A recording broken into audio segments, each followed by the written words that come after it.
तेरे दामने करम का, तेरे दामने करम का, जिसे मिल गया सहारा। तेरे दामने करम का, जिसे मिल गया सहारा। हर एक मौज तूफान खुद बन गई किनारा। हर एक मौज तूफान खुद बन गई किनारा। यह दाए दिल नवाजी कोई मेरे दिल से पूछे।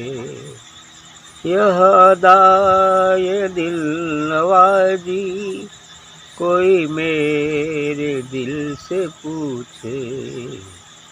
वहीं आ गए मदद को, वहीं आ गए मदद को।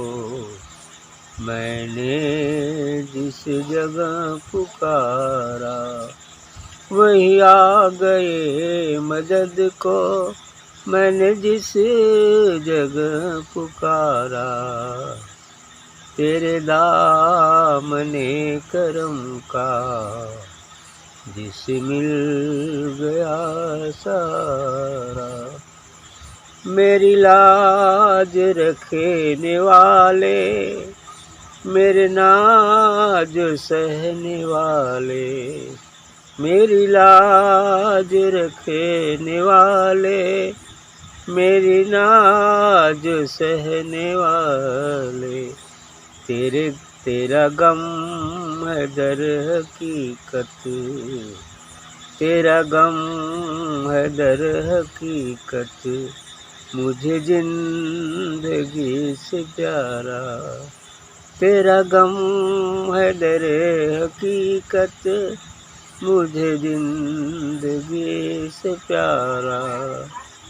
मेरे जानो दिल के मालिक, यही दिल की आरज़ू है।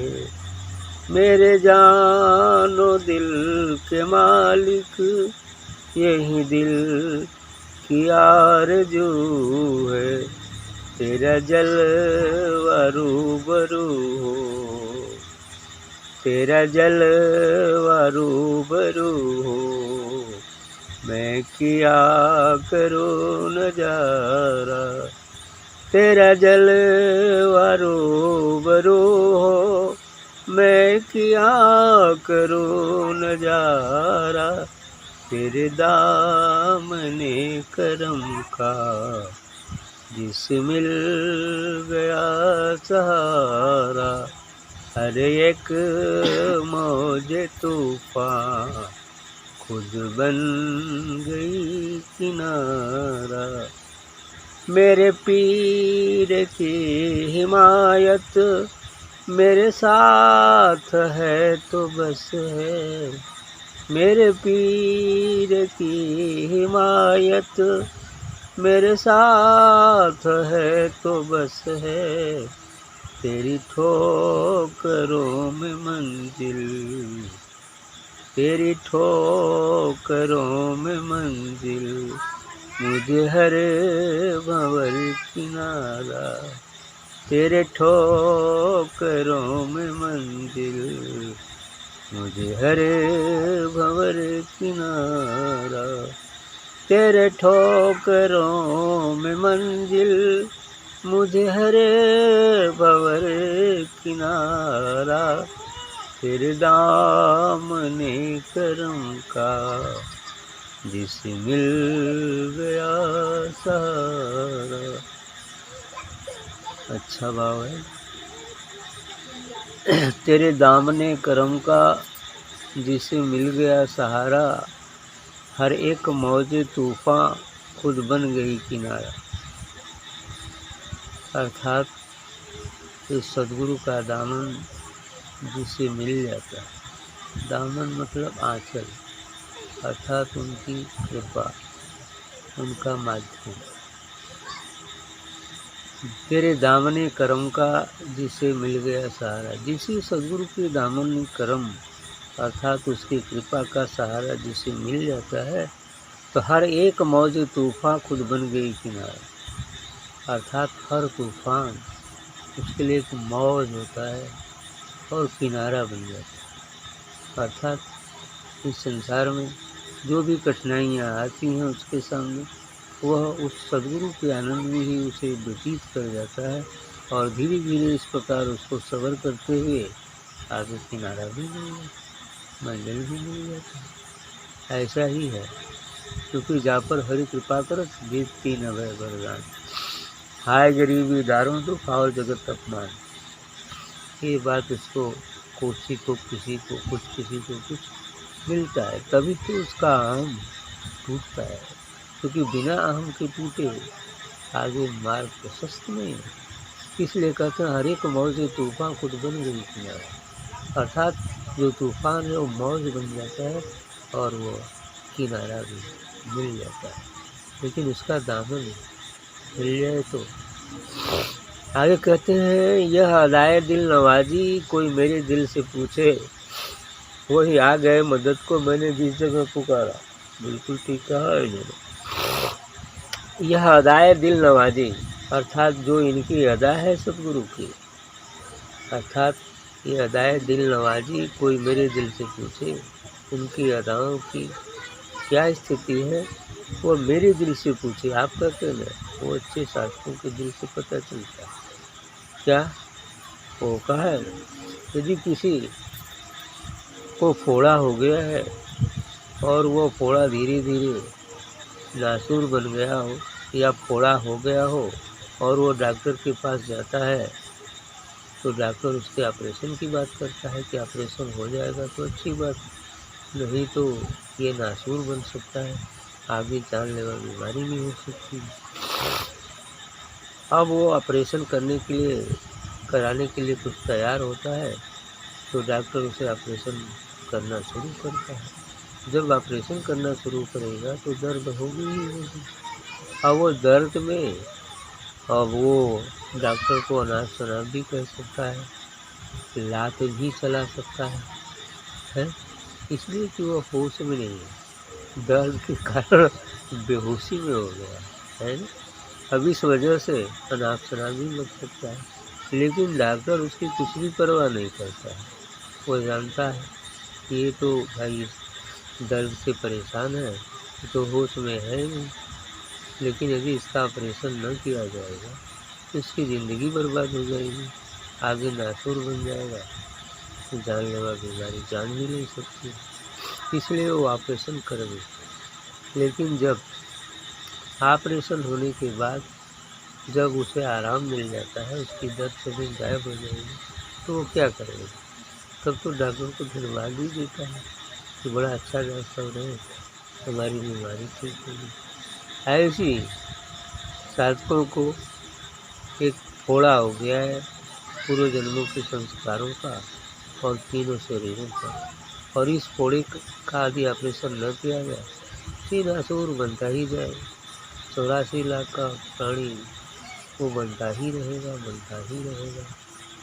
लेकिन यदि वो सदगुरु की डॉक्टर के पास जाता है, क्योंकि इसकी डॉक्टर तो सदगुरु ही होते हैं, जो हमारे पिछले जन्मों के संस्कारों और शरीरों के बंधनों से छुटकारा दिला सकते हैं, तब इसको छुटकारा दिलाने में ऑपरेशन करने में तो थोड़ा दर्द होगा ही, कभी कुछ संकट भी आ सकते हैं, नहीं भी आ सकते हैं, बदल के भी आ सकते हैं, लेकिन ये संकट उस जो है ऑपरेशन के समय होते ही हैं, क्योंकि बिना ऑपरेशन दर्द का तो ऑपरेशन होगा ही नहीं, है ना।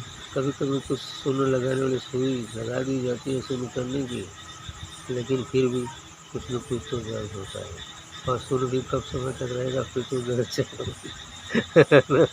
तो यही चीज़ है, तो उसके लिए दवाई है भगवान की जो औषधि है वो सत्संग साधना है ना।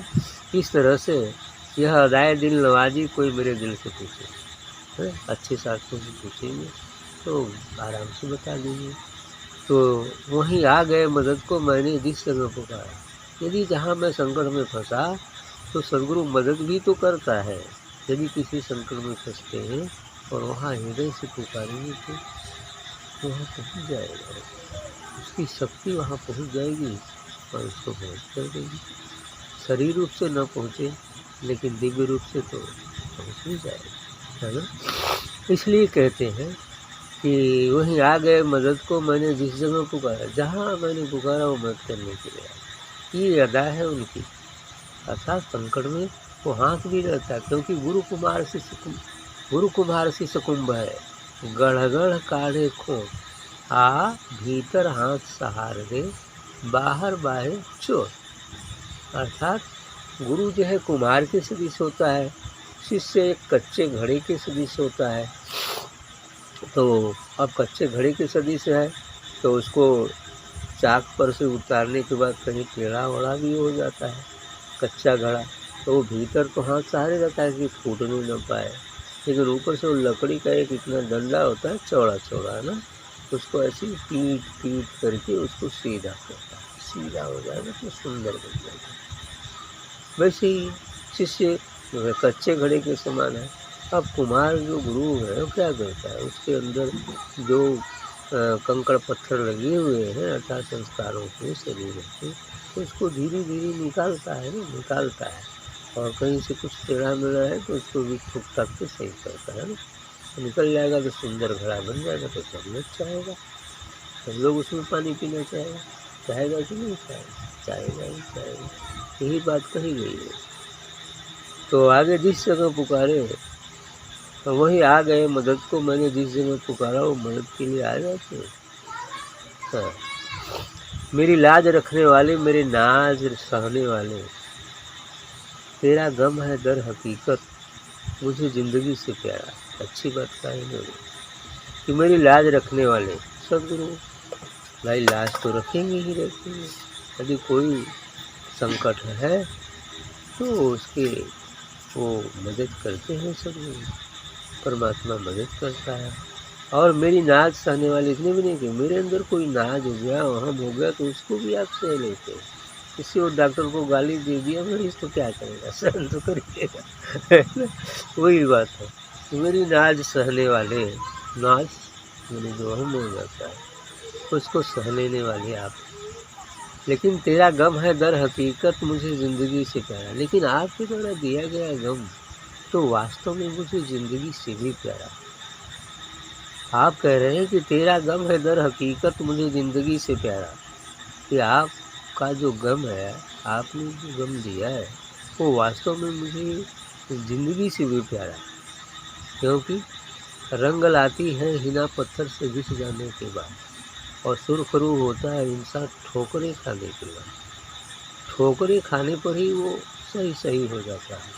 जिस प्रकार से यदि मेहंदी को पीसा न जाए तो उसमें लालिमा नहीं आ सकती। पट्टी लगाने से, हाथ पर रख लेने से क्या लाल हो जाएगा? नहीं। अर्थात अपने आपा को मिटाना पड़ता है ना, और ये दुख रूपी अग्नि में तपना पड़ता है, तभी अच्छा निखार आता है, तब लालिमा आएगी। लोग लगाएंगे तो कुछ भी होंगे नहीं, हाथ तो लाल हो गया है, ऐसा हो जाता है। तो इसलिए तेरा गम है दर हकीकत मुझे ज़िंदगी से प्यारा, आपके द्वारा जो कष्ट और मुसीबत दी है तो मुझे ज़िंदगी से भी प्यारा है, क्योंकि उस तप में, उस अग्नि में, उस दुख में जलकर जो है निखार आएगा। उसी प्रकार जैसे सोना पर सुहागा अग्नि में तपा कर सुहागा डाला जाए तो और चमक उसमें आ जाए और चमकीला हो जाए। मेरे जानो दिल के मालिक, ये दिल की आरजू है, तेरा जलवा रूबरू हो मैं क्या करूँ नजारा। और अच्छी बात का है, मेरे जाने दिल के मालिक, ही सद्गुरु मेरे आप हृदय इस दिल के मालिक हैं, तो यही दिल की आरजू है, मेरे दिल की आपसे आरजू है, निवेदन है कि तेरा जलवा रूबरू हो, लेकिन कि आप अपने जलवा को रूबरू कर दीजिए, अर्थात अपने उस दिव्य नूर का अनुभव करा दीजिए, वो जलवा रूबरू हो जाए, एकदम आमने सामने रहे। जैसे प्रकाश आमने सामने है, वैसे ही वो दिव्य ज्योति, दिव्य प्रकाश, वह नूर वो फैज़ हमारे सामने हो, ऐसा कर दीजिए। तो कह रहे हैं कि यही दिल की आरज़ू, यही निवेदन है और यही भक्त का निवेदन ही होता है। यही दिल की आरज़ू है, मेरी जानो दिल के मालिक, मेरे प्राण, मेरे शरीर, मन के मालिक आप हैं। और मेरी ये दिल की आरज़ू है कि मैं तेरा जलवा रूबरू हो, वो आपका नूरानी जलवा मेरे आँखों के सामने हो और मैं किया करूँ नज़ारा और मैं उसे बस देखता रहूँ, देखता रहूँ, ऐसी बात। तो तेरा जलवा रूबरू हो, मैं किया करूँ नज़ारा। मेरे पीर की हिमायत मेरे साथ है तो बस है। मेरे पीर माने गुरु होता है। तो इसलिए कहते हैं मेरे पीर की हिमायत, मैंने उसकी कृपा यदि मेरे साथ है तो बस है, सब कुछ है। तेरे ठोकरों में मंजिल मुझे यह भंवर किनारा, यदि आपकी कृपा साथ है तो सब कुछ साथ है। क्यों?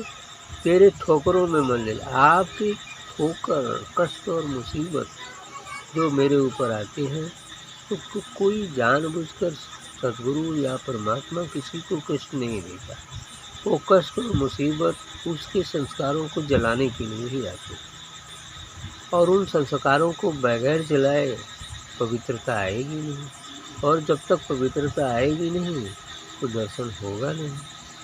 तो इनके प्रकार में चाहे दुख कितना हो, इसलिए भक्त का कहना है कि तेरे ठोकरों में मंजिल, कि आपके द्वारा दिए गए ठोकरों में तो ही मंजिल है ना? मैंने वो मंजिल है जहाँ पहुँचना है। तेरे ठोकरों में मंजिल मुझे हर भंवर किनारा, और आप द्वारा जो कोई यदि भंवर भी आ जाता है जिसमें मैं फँस जाऊँ तो वह भंवर ही किनारा हो जाएगा, अर्थात मैं किनारे पहुँच जाऊँ। भंवर में फँसकर भी किनारे पहुँच सकते हैं ना? इसलिए कहते हैं तेरी ठोकरों में मंजिल, कि आपके ठोकरों में ही मंजिल है और मुझे हर भंवर किनारा। और जो भंवर है यदि मैं भंवर में भी पड़ जाऊँ तो वो किनारे पहुँच जाए। भंवर है काम क्रोध लोभ मोह मद मत्सर, ये सब भंवर है इस भवसागर, है ना? तो फँस जाऊँ लेकिन इसी से फिर किनारा भी मिल जाए। ऐसे ही तो तेरे दामने करम का जिसे मिल गया सहारा, वास्तव में भी सद्गुरु का सहारा जिसे मिल गया वो पार। यस।